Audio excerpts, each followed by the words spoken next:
Hey, I'm Mark, and today we're going to be shooting my 22 Marlin. It's a bolt action rifle. I like the bolt action better than the automatic. They don't jam and seem to be a little more accurate. And I have a sight mark sights on it. Has a little red dot hologram that's put on a screen. I can't use iron sights anymore.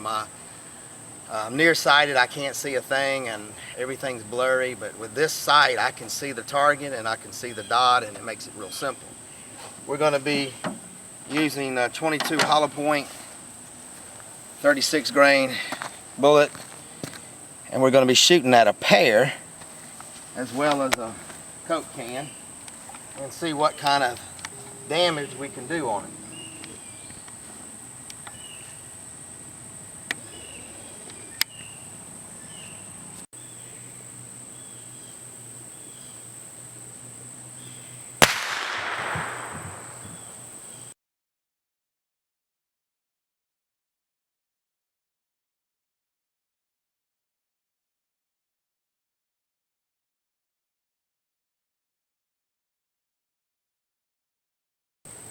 Well, you can see what kind of damage it did to the pear. It wasn't a dead shot.